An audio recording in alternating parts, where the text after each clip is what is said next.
What is going on, everybody? Been a diehard Pistons fan since 2003 and starting to get cautiously optimistic about this Pistons team. The Detroit Pistons just signed Javante Mccoy to a non-guaranteed deal for the remainder of the year. In this video, we're going to go through and talk about who he is as a player, what he could potentially provide for the Pistons. We'll talk about his time in the G League. And then obviously need to address the elephant in the room, and that is the fact that after waiving Paul Reed, the Pistons only have two bigs on the roster. So we're going to talk about Paul Reed getting waived and just how this could potentially be setting us up for something bigger. So first things first, Javante Mccoy has been playing with the Motor City Cruise for the first part of the season here, where he has appeared in 12 games. He has averaged 15 points per game in those games to go along with 4 boards and 3 assists. He has been pretty efficient. He's shooting 57% from the floor and 51% from the three-point line. He has started only 5 games and played 26 minutes per night. So Javante Mccoy has been putting up some pretty good stats in the G League, which is good to hear because, just to be very honest, I have not watched the Motor City Cruise yet this year. So I'm going to be the last person to tell you a lot about his game, but it does sound like he has been playing probably the best basketball of his life in the G League so far this year. He was an undrafted player in the 2022 draft after spending 5 years at Boston University. During his time at Boston University, he put up some pretty sweet numbers, which makes sense because he is a good G League player, and I don't think Boston University is the biggest of schools. He is a 6'5" shooting guard who is 26 years old. So that's about all the information I'm going to be able to provide for the time being on Javante Mccoy. I know that he had been a part of the team in the summer league, but he didn't get a ton of minutes out there either. And he also didn't get very many minutes in the preseason, where he was as also a part of the team. But anyways, that is what we're going to leave that on for Javante Mccoy, because I really don't see this as an impactful move. I don't think that he is going to get many opportunities with the Pistons here. Just all things considered, right now the Pistons are trying to win games, and he is a shooting guard. That is somewhere where we have a lot of depth with guys like Malik Beasley on the team, Tim Hardaway Jr., Jaden Ivey, even Sasser can play a bit of the two. So he's behind a lot of players at this point in time, and I'm really not sure where those minutes will ever open up for him. Of course, if there's any injuries or at the very end of the year, if things are already decided, we could get a better look at him. But going forward, I truthfully just do not see many opportunities on the main squad here with the Pistons for Javante Mccoy, unless maybe they know something that does not seem to meet the eye. Because just looking right now, the fact that he's not even starting the majority of the games for the Cruise throughout this first part of the year just tells me that he's probably not quite ready for rotational NBA minutes. But would be awesome if my assumption there was wrong. So to kind of talk about the elephant in the room, the Pistons waived Paul Reed yesterday, and that really caught me off guard at first. I think that right now Paul Reed hasn't had a great opportunity with the Pistons, but the fact of the matter is that we need a third center. Very often, Jalen Duren finds himself in foul trouble or potentially injuries keeping him out of games where Paul Reed is then needed. And we really don't have anybody else on the roster who can play the 5 besides Stu and Duren.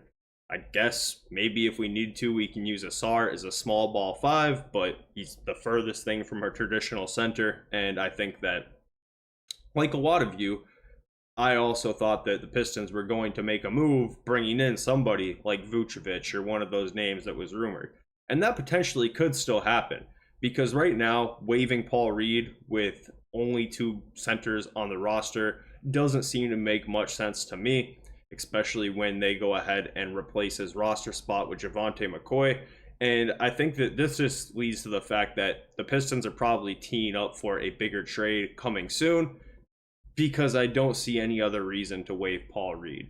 I know a lot of people have speculated that maybe he wanted out, but they looked for trade partners for him and couldn't find any. So I really don't know what's going on with that situation, why it happened. Doesn't make much sense in my head. If anybody has a better idea and wants to speculate, go ahead and leave that in the comments, because your guess is as good as mine.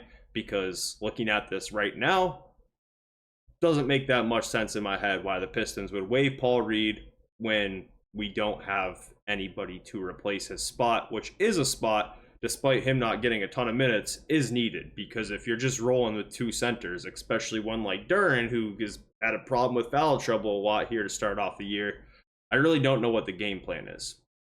We heard a lot of rumors in the last 24 hours about the trades that could be on the way. I think a lot of us assume that the trade that I'm referencing right now would happen today, but that doesn't mean that it doesn't happen down the line, or at least before the trade deadline, because the Pistons do have a lot of flexibility right now. Waiving Paul Reed and then replacing his roster spot with Javante Mccoy apparently opens up even like $4.5 more million worth of cap room that we previously didn't have, which leaves us with plenty of open cap room.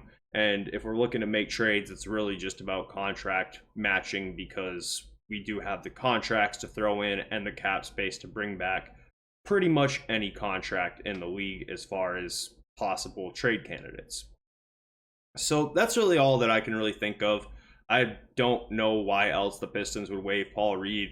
Even if they don't have a trade lined up right now, they must have plans to make a trade to bring in another center, because I'm just kind of lost on why they would willingly just let their third string center walk. And I say third string center, and that might sound inconsequential, but as I mentioned, with Duren having injury problems here right now, he was out last game, and the fact that he gets himself in foul trouble pretty often, and that only leaves Beef Stew as a center, who is a very undersized center. We're just really hurting for bigs at the moment, so I'm hoping that there's a plan to get somebody to come in and take that spot, because right now, as of today, I really don't know what we're going to do. The Pistons play tomorrow. Jalen Duren missed last game. If Jalen Duren misses the game tomorrow again due to injury, that leaves Isaiah Stewart is our starting five, and who is the closest thing to a five on the roster at that point that isn't Isaiah Stewart?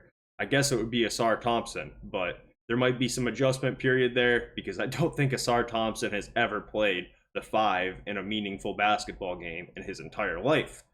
Maybe for very short, brief minutes with the Pistons. I think like last game they went to that for a couple minutes, but he hasn't done much. I know that. So going to be interesting. I think the Pistons need to be teeing up for something bigger here, because this is really just kind of, to me, befuddling. I really don't know what the purpose of waiving Paul Reed was. If he explicitly wanted out for whatever reason, I guess that makes sense, but I don't know. I'm lost for words, because this just doesn't make that much sense in my head, and I kind of am worried about what we're going to do at the big spot going forward, because even though Paul Reed wasn't getting a ton of minutes, he did fill a need, and that is why he appeared in a lot of the games and played a lot of minutes that weren't in garbage time. Not a ton, clearly, but enough that it does make me worried about what the Pistons will do here in the short term when Duren gets himself in foul trouble or potentially misses games due to injury.